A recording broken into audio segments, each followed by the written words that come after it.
All right. Wednesdays, for those that are new to Canuck Central and usually listen to the other Canuck show on at this time of day, we do overrated or underrated. Hit the music.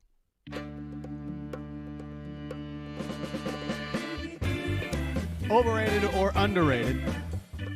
You give us a topic, and we debate whether or not said topic is overrated, underrated, or, on the off chance, perfectly rated. Just rated. Which rarely happens because we tend not to sit on the fence as sports radio hosts. Yeah, but every once in a while, the fence is just where you got to be. We have producer Dom introducing the topics today, and intern Ryan on the board today as well. All right, guys. what do we got first? How are you? Fantastic. Good. How are Arsenal fans doing? Not well. Not well. Bottlers, overrated, underrated. They've bottled it again.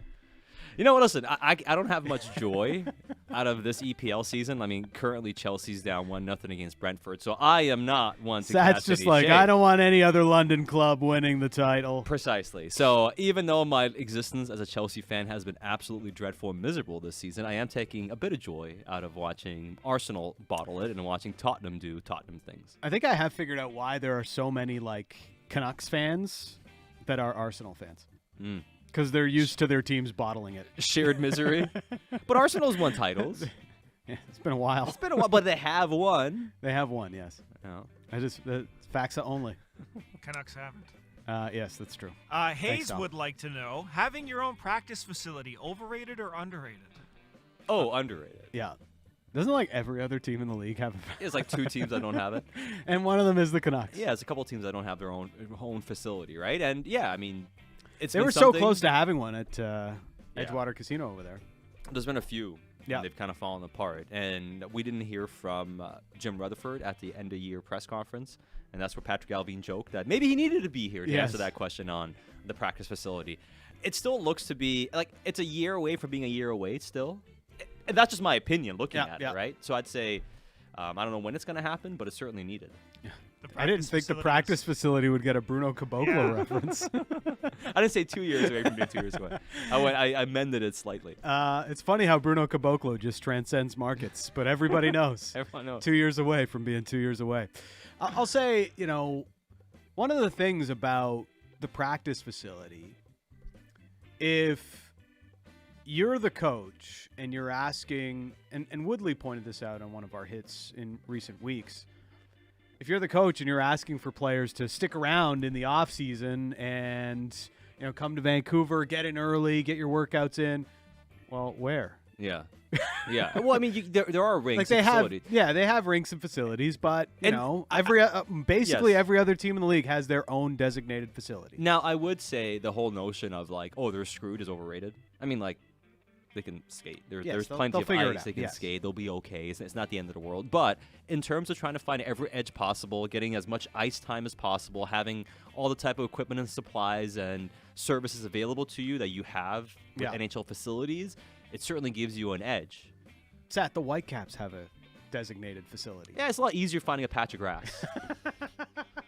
Like we're talking, I get it, right? That's but I mean, Yeah, I would say the Whitecaps facility is a little bit more than a patch of grass.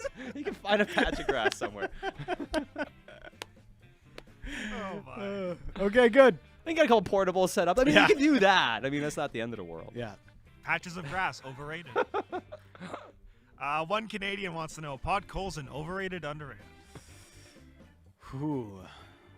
Vasily Podkolzin. Do we say underrated now? Because at the start of the year, I would have said overrated. Yeah. And I did say overrated because everybody was around. They were like, Podkolzin's going to have a big year. Look at how great he's been in preseason. He's going to be awesome. And I was just like, can we pump the brakes a little bit? Like, this guy's not ready to score 50 points in the league or anything like this. Just temper your expectations. Now, I didn't expect Podkolzin to have the year that he had. I'll say that much. But I think it's like I'm not writing him off because he had a down sophomore year. No, I'm not writing him off. I'd still say underrated. What I've kind of come to think of Podkolzin, especially my working theory on him and why he's yet to approximate his potential, is really between the ears with him.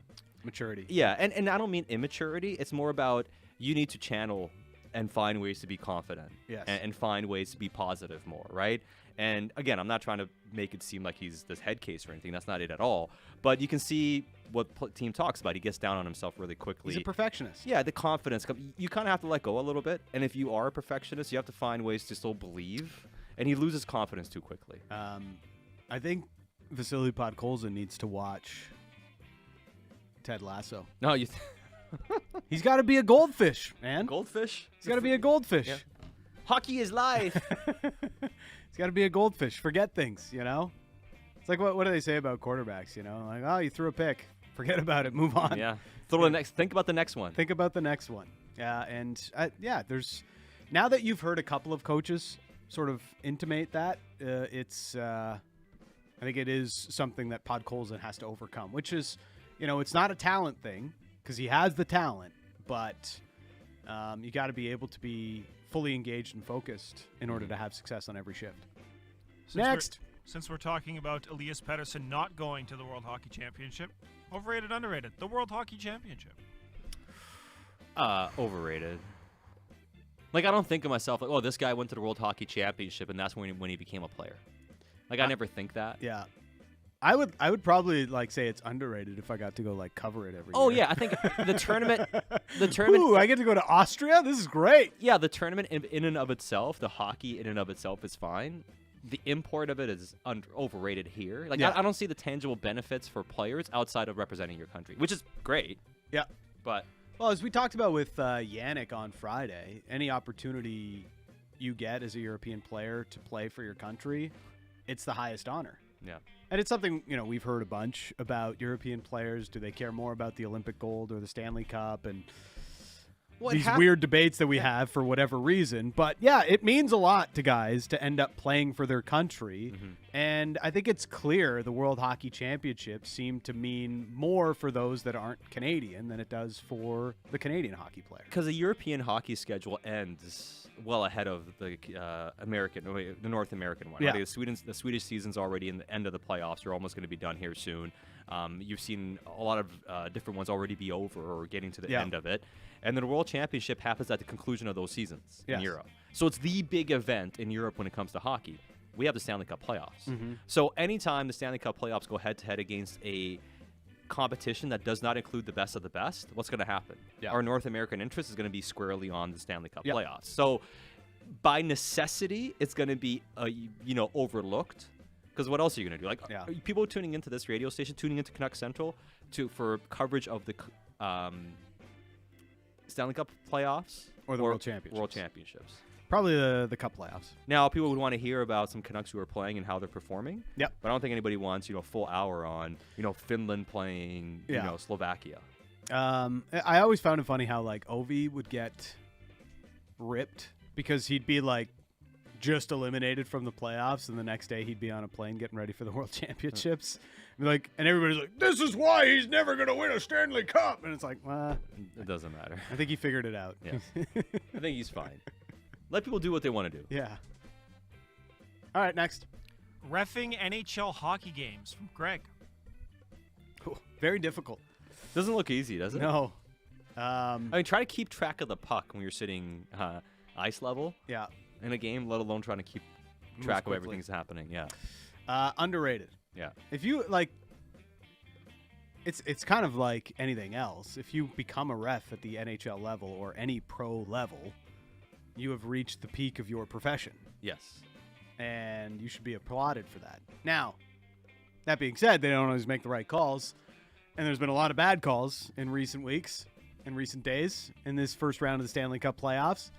So do I think they've done the greatest job right now? No. But still respect what these guys have done to get to the level they're at. Next. In light of Game 5 between the Leafs and Lightning, 3-1 series leads. Overrated, underrated? I'd say overrated. They're not yet complete. But, I mean, you'd rather have a 3-1 series lead than not, right? How do you feel about your Lakers having a 3-1 series lead right now? I feel pretty good, to be honest. I feel pretty good. I mean, in basketball, it's a lot harder to come back from 3-1. It happens far less frequently. Yes. But in hockey, it's becoming far more part of the norm. Like, we were having this discussion yesterday. Like, I think at least one team in these playoffs is coming back from a 3-1 deficit. Mm-hmm. It seems like every year now, at least one team comes back from a 3-1 deficit. There's the reason with the Leafs, they did it against Montreal. It was 3-1, right? And then Carey Price and the Habs turned it over that North Division year. So I get where the sentiment is. I don't see the Lightning coming back in this one. To say in a 3-1 series lead, though, is overrated, that would be foolish, because it's definitely – you'd still rather always be on the side that is currently leading the series 3-1 than not. So